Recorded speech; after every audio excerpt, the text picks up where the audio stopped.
Hi, welcome to a Q&A. Not my first Q&A, but normally my Q&As are just for my patrons. I do them once a month, and this is my second one. So if you want to see the first one, you'll have to be a patron. There's a link in the description.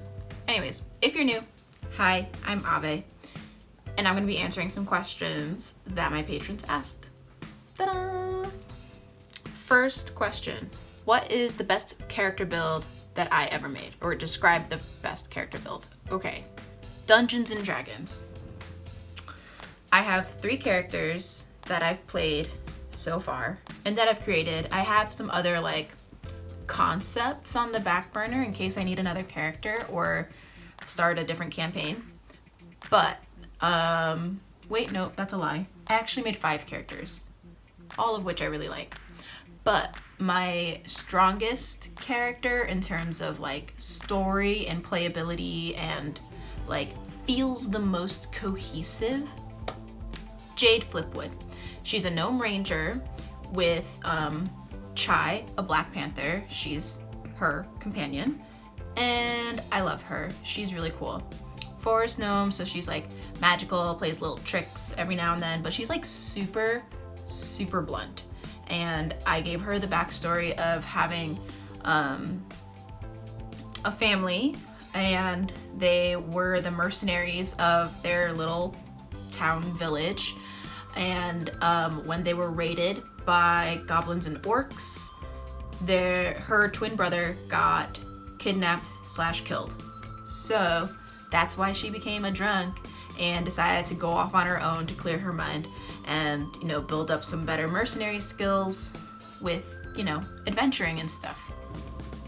So that's Jade Flipwood. And Chai, her panther, is just cutest little black cat. Okay, not little, but since I'm a gnome, I can ride my panther.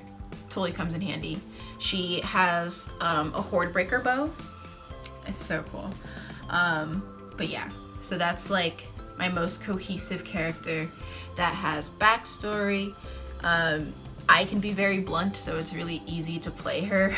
And her decision making is so quick, and it's just it's so clear to me the type of decisions that Jade would make.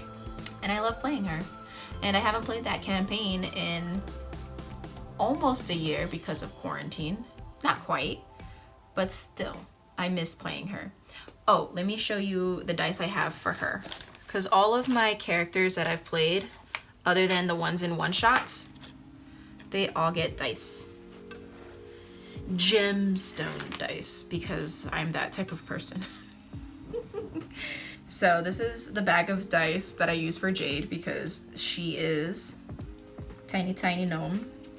Since she's a forest gnome, green's her color. Her hair is also turquoise. And I have these adventuring dice. Hopefully you guys can see. I have these adventuring dice. And since she's a ranger, I don't really need a lot. I have this little metal dice too, just one of those. But the adventuring dice, I don't know, I feel like the stone, the properties of aventurine, kind of also speaks to the type of character she is. If you like crystals and things, look up aventurine. It's a great one. I thoroughly enjoy it.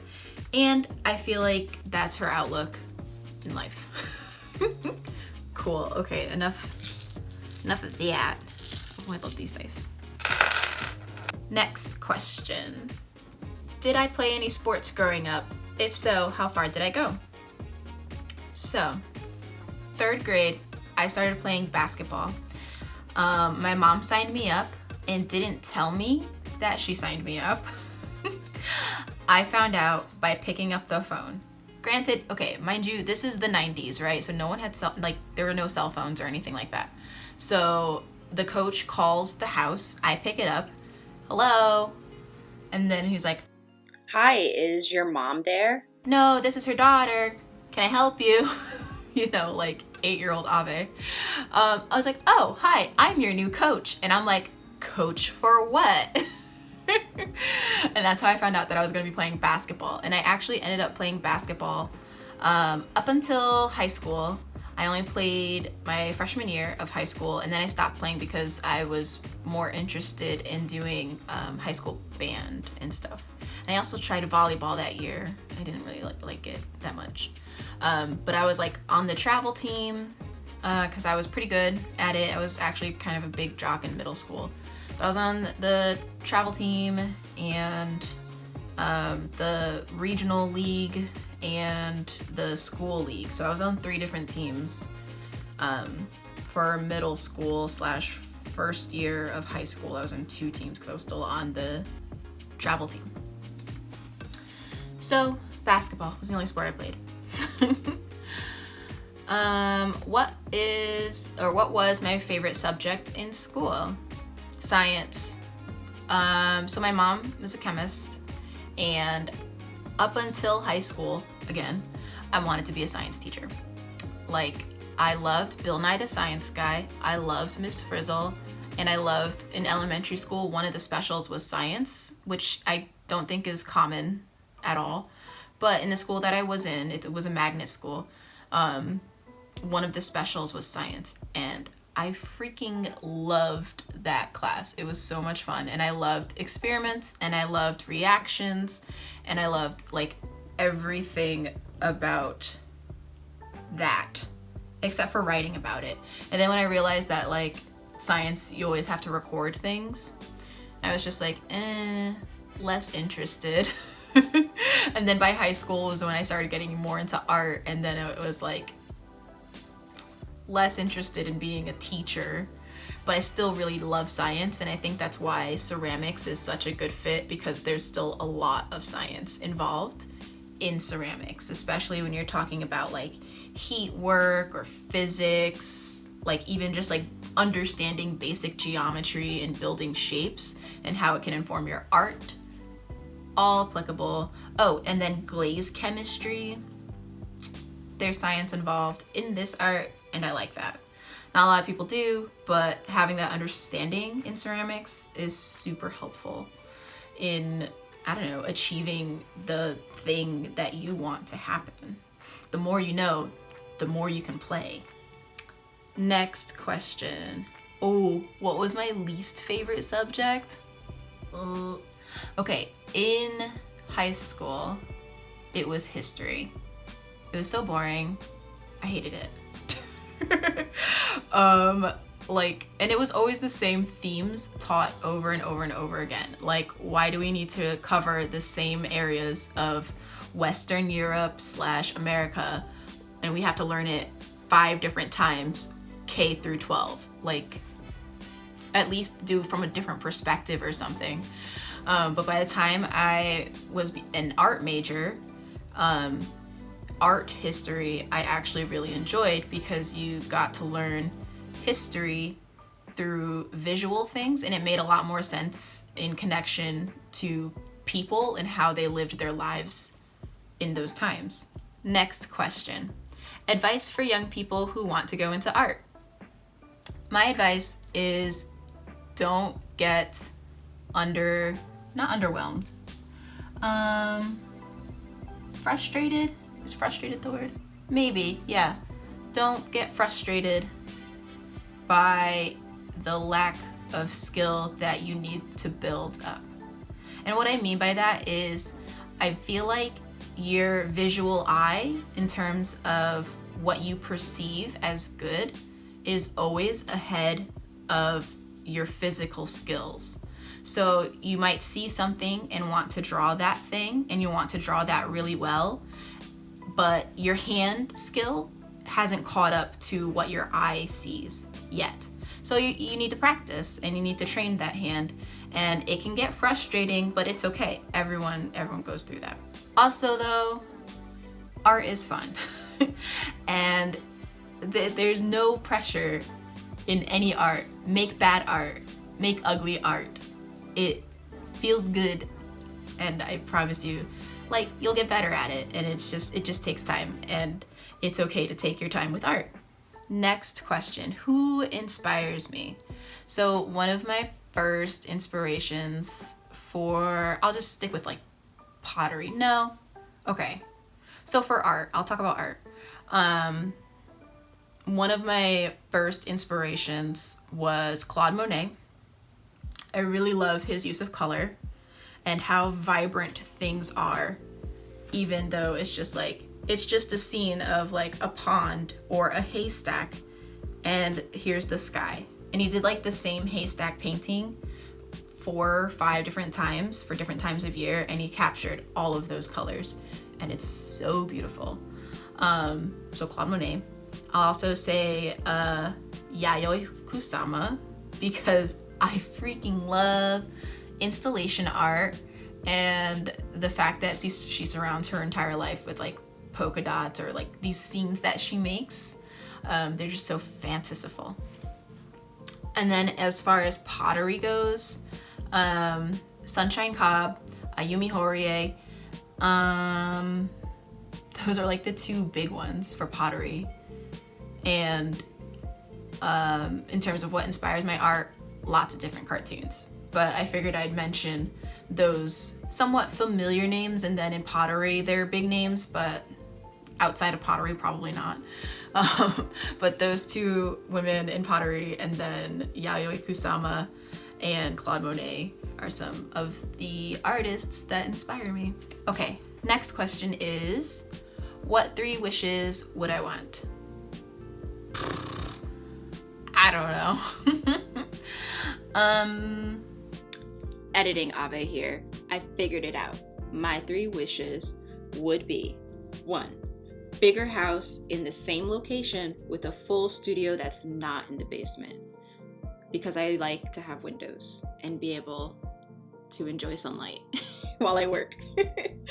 Number 2 is a private jet that doesn't use fossil fuels, so it's magical, and that way I can travel wherever I want in the world and go sightseeing. Number 3 is a personal chef and or trainer, because I really love food, and yeah, food is great. I'm gonna skip that one for now, and I'll think about it. Which do you like better, squirrels or chipmunks? I don't get very many chipmunks. I live near the coast, so I'm gonna go with squirrels. I'm glad my dog didn't perk up when I said that, because normally that word is one of his words that he's like, what? Really? I need to go outside and chase that thing. So, squirrels. Was there a certain moment where you felt like you had made it as a ceramic artist? Yes. So I became full-time not because I was ready, but because I was in a job that I couldn't tolerate anymore. So my last job before I became full-time was as an art teacher, and it was part-time, art on a cart. And it was okay. Like, I liked teaching kids. I was teaching pre-K through 4th grade. But the administration / support from any sort of anywhere was severely lacking, and I was never included in the like work community, I guess, of the school. I was always like on the outside of it. So also there was a lot of time spent that I wasn't paid for. Like, I was literally only supposed to be paid for the time I spent in the classroom, not the time I spent prepping lessons, not the time that I spent grading things, not the time that I have to spend, putting all of this information into whatever system for their report cards and all that stuff. Like, none of that, I couldn't put that on my timesheet.